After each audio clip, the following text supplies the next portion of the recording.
All right, welcome back. This is Swampy Sports here with the Marsh brothers. I'm joined here with my brother JD, What's going on, y'all? and we are here to talk about this week's exciting weekend of college football, give our predictions, and just talk about what happened, especially with Houston losing to Navy. I'm sitting here saying respect to all the military people in this country, but I did not see that coming. I did not even know y'all were that 300 yards rushing against that Houston defense, something Oklahoma couldn't even do. That's outstanding. So congrats to Navy on that one. And we're going to talk about, we have huge games this week as upsets maybe with Duke versus Louisville. And then Navy's playing East Carolina. Then also we have games like NC State versus Clemson. So let's go ahead and get started with that. JD, go ahead and kick us off since you are the person who reads us all of our games. Let's get to our predictions. All right, well, just as you were talking about, Navy coming off a huge win against Houston, that triple option just all very hard to stop.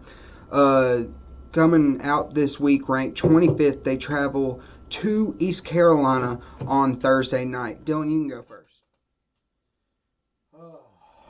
So we're going again with Navy, East Carolina. I cannot go against Navy anymore. If Navy makes it to the college football playoff, I have to say that they win the national championship, James. But that's not going to happen. But let's go ahead and say I'm going to say Navy in this one, just because they're number 25 in the country now.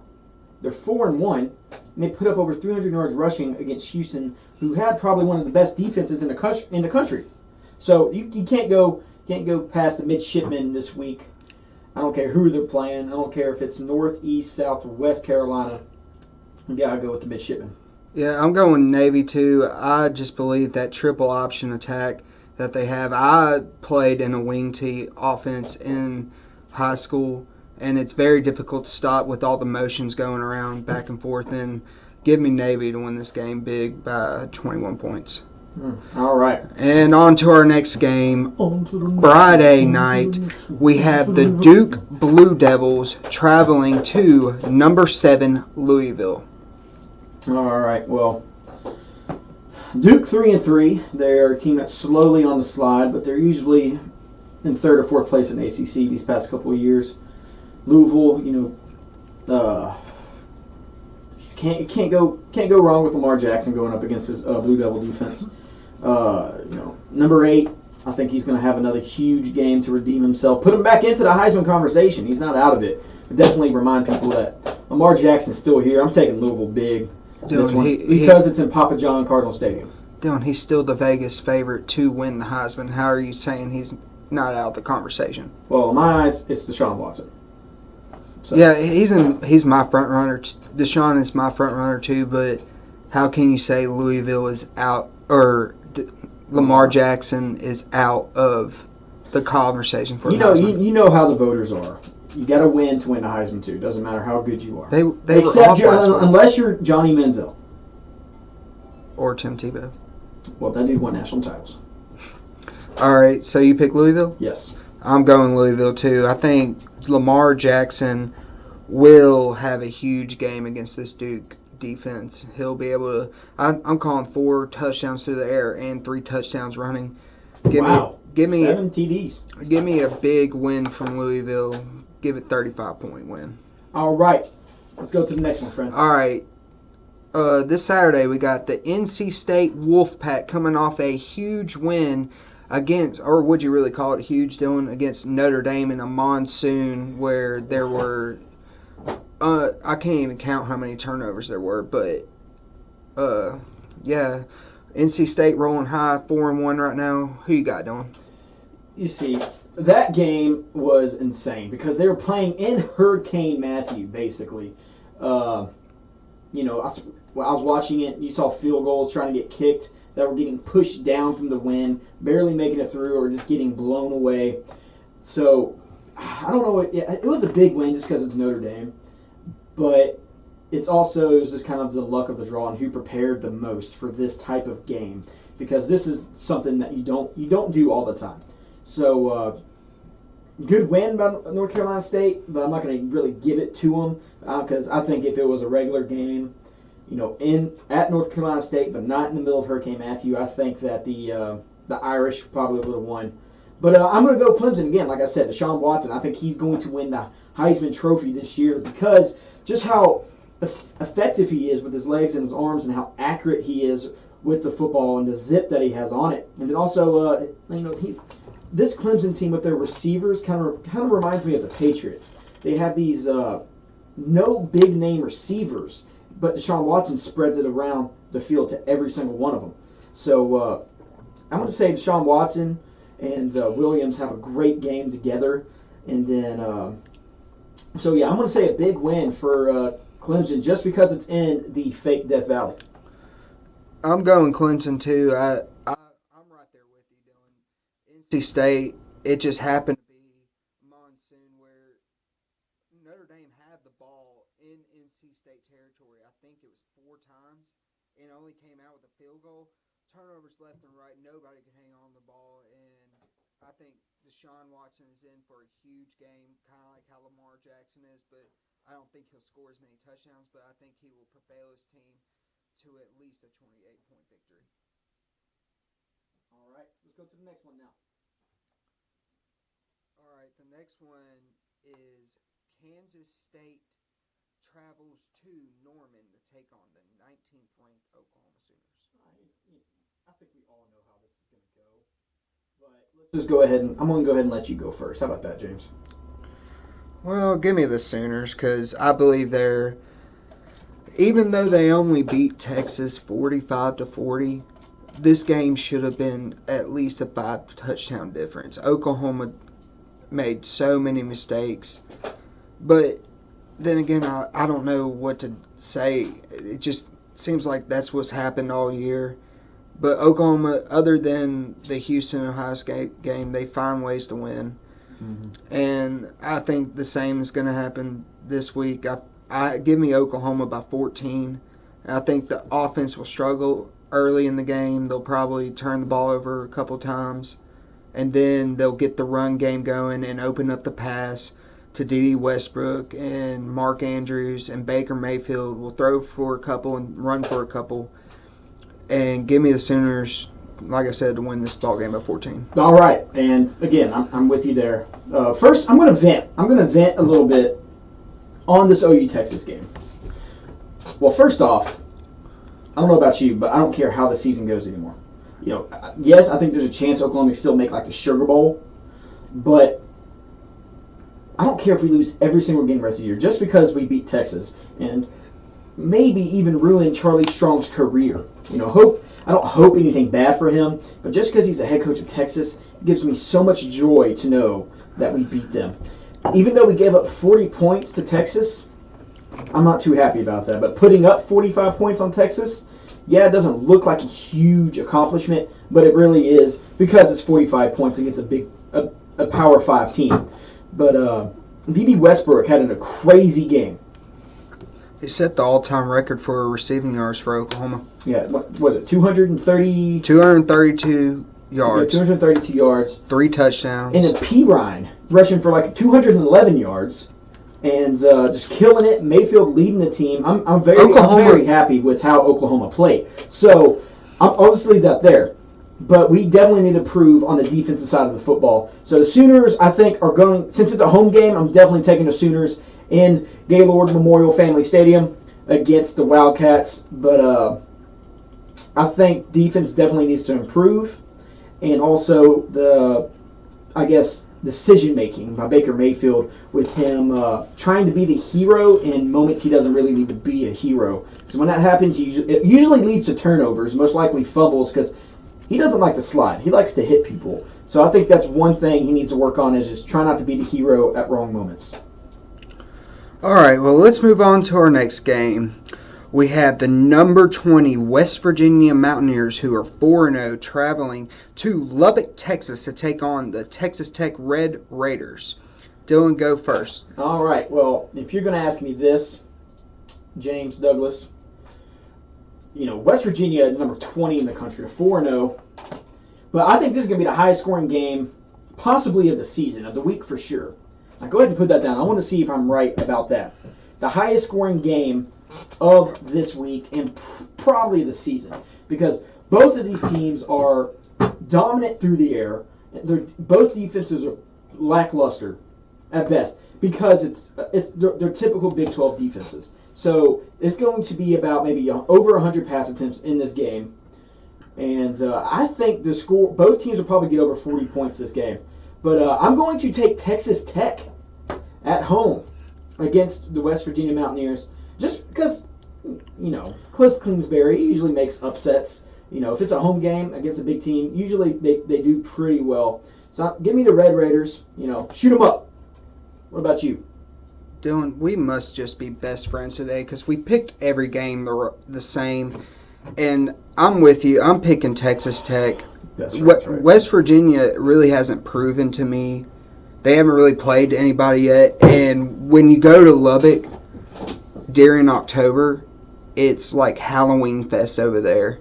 All the students are getting rowdy, dressed in their Halloween costumes. And it's going to be a tough place for West Virginia to win. But I think that, like you said, there's going to be a ton of pass attempts. And I believe Texas Tech has the better offense. And I think their defense is around the same. And I think Patrick Mahomes will make some good decisions and be able to complete big passes down the field and give his team. I'm going to say Texas Tech wins this ballgame by 5. All right, two different sides of the spectrum, but the same pick. All right. And on to our next game. We have the 4-2 North Carolina Tar Heels traveling to number 16 Miami.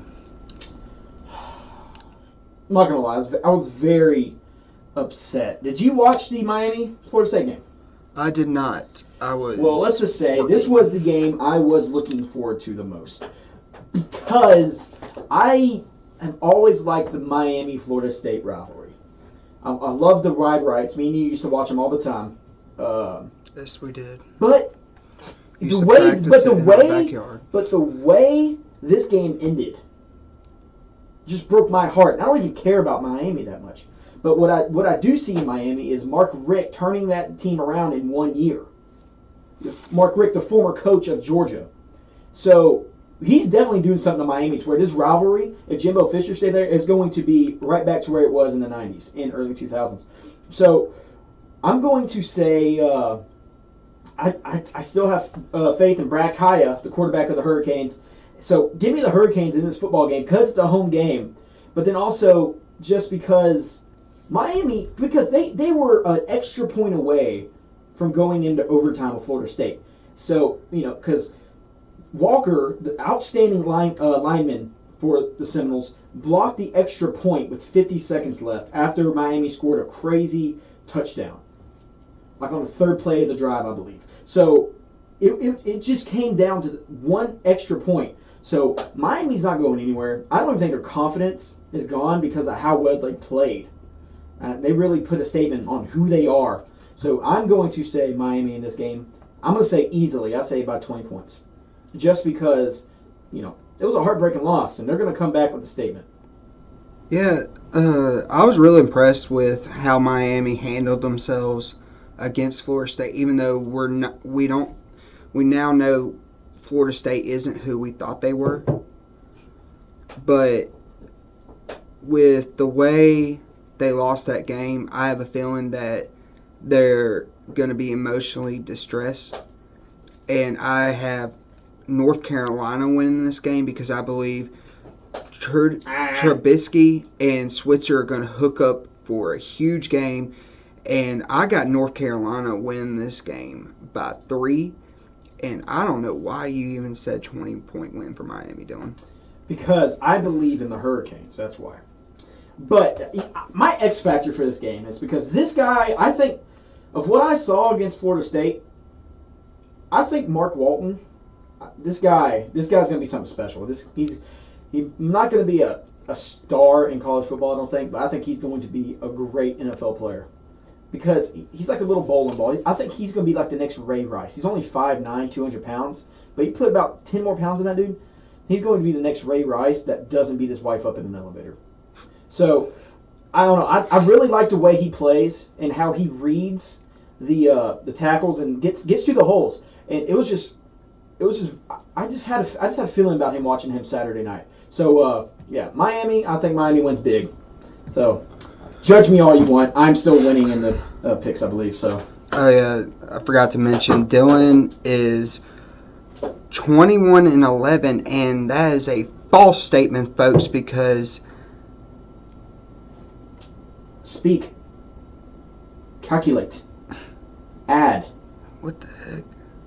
Ah, James.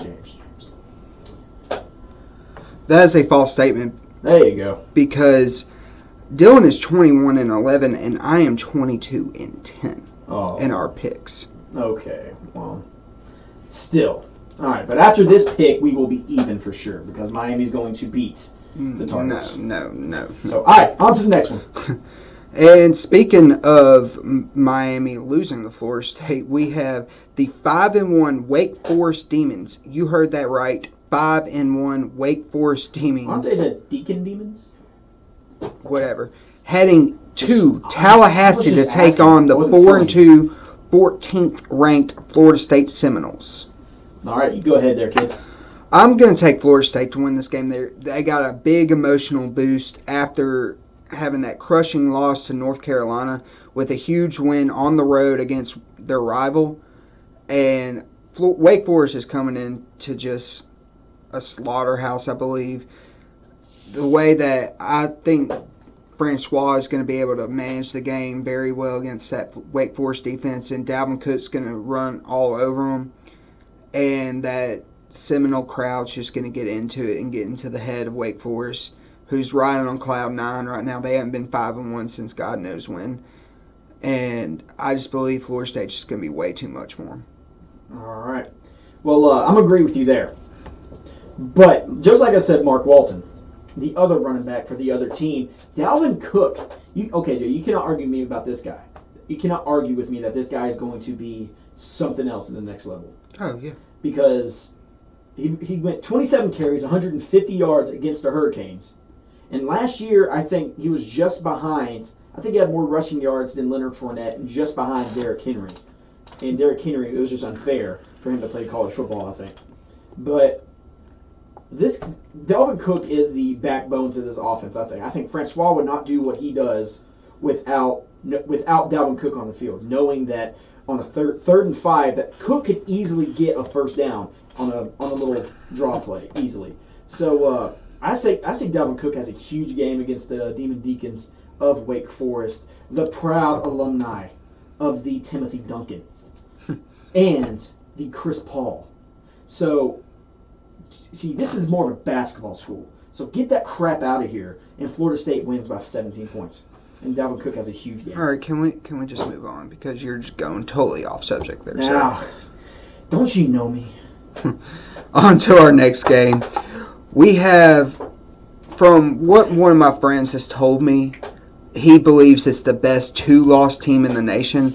At the 3-2 number 12 ranked Ole Miss Rebels travel to Fayetteville to take on the 4-2 ranked 22nd Arkansas Razorbacks. I am actually going to go out on a limb here and disagree with my friend Gonzo. And I'm going to pick the Arkansas Razorbacks to win this game on the sole fact that they are pissed off from the way they performed against Alabama. And I believe that that crowd will be amped up and ready to go for those Rebels that are coming into town. And I believe they will be able to run the football with Williams III, and then that will open up the pass game for Austin Allen to Jared Cornelius, and give me Arkansas to win this game by 3 points. Oh, James. How do you count out Chad Kelly? Who? How do you count out Chad Kelly? Ask The Mia best- Khalifa. Wait, what? You didn't hear about that? What? Mia Khalifa? Who's that? She's an actress that called him out on Twitter. Oh. I don't know. But anyway, Chad Kelly, Jim Kelly's nephew, Lost 4 straight Super Bowls. made it to Super Bowls. Lost 4 straight. Okay, well, guess what? I'm taking Ole Miss Rebels just because of how explosive this offense is, and what I've seen from Chad Kelly, his statement was true. He is the best quarterback in the SEC, and seeing what he did to Bama, he definitely was not the reason Bama lost. And so I'm going to go ahead and say, Ole Miss. I'm not going to say it's close. I say Ole Miss wins by at least 10 to 14 points. So Chad Kelly over 1,500 yards passing already, 13 touchdowns, 4 interceptions. And then also is the second leading rusher on his team. Chad Kelly is phenomenal. I love this kid. I love how he plays and the enthusiasm he brings. He's a least enthusiastic type of player as Baker Mayfield. That's what he reminds me of. He's more of an internal guy who gets in trouble. Baker Mayfield lets it all out on the field.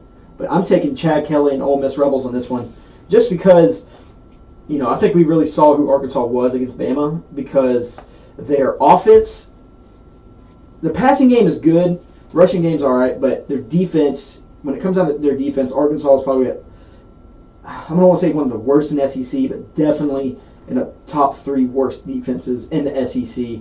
So I don't think they'll be able to hold this Ole Miss offense at all. All right. Well, what you gonna couldn't do? have been more on What right there. What you gonna do? But Let's go. all right, on to our second to last game. We have the number 2 Ohio State Buckeyes heading into Madison, Wisconsin to take on the number 8 Wisconsin Badgers. All right, go ahead and give me your pick there, kid. I'm gonna let you go first. I didn't want to go first on this one. This one's hard. This one's hard because it hits close to home for me both ways because both of these teams beat, Wisconsin opened up the season against LSU and won. Ohio State beat Oklahoma in the 3rd game of the season. Whooped them. But it's in Wisconsin. And Ohio State's number 2. You see, my problem is how explosive the Buckeyes' offense is. I think Ohio State's offense is extremely good. I think their fault is definitely within their rushing game. That's like their biggest weakness on offense is the rushing game. But their defense, it's pretty solid. But I'm going to take Ohio State on the road in Wisconsin. I'm going to take the Buckeyes because of J.T. Barrett and the relationship and the trust that Urban Meyer has with his quarterback there. Because J.T. Barrett's been through a lot with Braxton Miller and Cardale Jones these past couple of years, which is flip-flopping quarterbacks and still winning a national title. But, with J.T. Barrett getting hurt and coming back now, he's proven that he's a great football player, very athletic. So I'm taking Ohio State over Wisconsin solely on the fact of coaching. I think Urban Meyer is definitely not going to take this team lightly, as I don't think he would or should. But I think coaching is definitely going to be the biggest factor in this football game. All right, you're taking Ohio State. I'm going to take the Badgers in this game on the sole fact that their defense, I believe, will be able to force Ohio State to abandon the run game and force them to pass the ball on 3rd and long, and their defense will come through. And this is going to be a low-scoring game. Like, I'm calling a 14-10 win, Wisconsin, and it's going to be like an NFL game. I believe you're going to see tough defense and barely offense moving because the defense is playing so well. And I like Wisconsin playing at home against Ohio State. I think all that talent will come, all that young talent Ohio State will show this weekend as their defense. Once again, I believe that Wisconsin defense is for real. It slowed down Leonard Fournette. And let's be honest, Mike Weber isn't no Leonard Fournette. And I don't see him having over 80 yards. And I just believe he'll get stuffed at the line and he'll put Ohio State in tough third down situations. And I like the Badgers in this one. All right, well, okay. Like, I'm not saying, like, this isn't one of the games where I'm absolutely certain that the Buckeyes are going to win, because I have no idea. This is just what I think is going to be the X factor, which is coaching. And you made some great points, especially with the running back saying he's no Leonard Fournette, he's not. But the Badgers' offensive line is pretty decent, as we saw against LSU's defense. Because LSU defense is definitely no pushover. So it was actually supposed to be one of the best in the nation this year. But it's not living up to its hype. But it definitely set the tone for that defense, I think, the offensive line did. So, those are great points right there. So I think we got one more game left, don't we? Yep. All right, let me introduce this one, please. Because this game I'm extremely excited about. Oh, hold on, folks. Can we just rewind to last week where Dylan said that A&M was going to win this game by, I think it was 10 or 14 points. He thought that A&M was just going to dominate this game against Tennessee. But guess what, son? Just like in the game of football, a win's a win, and it adds to the record. So, get him. All right, Dylan, introduce the game then. All right. Well, from last year, especially from last year, because when I watched Alabama-Tennessee last year, and Tennessee was a Derrick Henry, extravaganza play type thing that he did. One play from that, they would have beaten the Crimson Tide and probably had one of the upsets of the past few years. And now, since we've seen what Tennessee can do, and we've seen how well they played against A&M, that was a heck of a football game. I'm going to sit there and say that Tennessee, this is in Rocky Top, in Knoxville. Like I've said before, Bama's going to have at least one or two losses, and this is going to be the first loss of the year. I'm saying Tennessee beats Alabama, but I'm taking the home field advantage into it because this is going to be the first real, yes, I know Alabama played at Ole Miss, but Rocky Top I think has like close to 20,000 more fans than Ole Miss does. So I'm taking the home field advantage on this because Jalen Hurts, a true freshman quarterback coming into Tennessee, and we've seen the atmosphere that Tennessee has at home games, especially in huge football games like this one, the biggest game of the year. So I'm taking Tennessee. I'm taking Butch Jones upsetting Nick Saban. I'm shocked I'm saying that, but that's just how I'm feeling. I say that I think Josh Dobbs is going to have I don't want to say a Heisman moment, but he's going to have one of those games where they'll consider him from that. He's definitely not going to win. He probably won't even get sent to New York, but I think he's going to have one of those games where he's going to be put on notice for sure. I think Hurd is going to be crucial in the passing game as well as the rushing game. So their offense is really explosive. So their defense is going to have to hold down that Bama offense and give this Volunteer offense some comfort and some room to do what they can to build up a lead so they can keep it. Since it's a home game, I think that will make it a lot easier if they jump off to a early lead. But Tennessee just, they got to learn to start early, and which they haven't done all year. Neither has Bama. So this is going to be the best game of the week. But I'm taking Tennessee just because it's a home game. Oh, God. This is the game it was more difficult to pick for me than Wisconsin, Ohio State. The reason why, it's because it's in Rocky Top, and the crowd there is just so tough to deal with. And like I said, been saying all year, there's something about this Tennessee team that they just have some magic about them. And it ran out last week, even though they made a tremendous comeback, in my opinion. Because A&M was dominating that game. And then Tennessee ballsed up and made some big plays, some good defensive stops. If Tennessee can get going early and not start out slow, get the ball moving, get the crowd into the game, then Tennessee has a really, really good, realistic shot at winning this game. But I believe that Alabama defense with that pass rush is going to get to Josh Dobbs, and it's going to create a lot of pressure for him. And that defense is going to win this ball game from Alabama. They're going to put their offense in good position for Hurts to be able to manage the game and get Damian Harris involved in the run game to set the pass for Calvin Ridley. And I have Alabama winning a very close game. I got them winning this game by 3. Like I said, this is going to be the best game of the week besides what I think is going to be Ohio State, Wisconsin.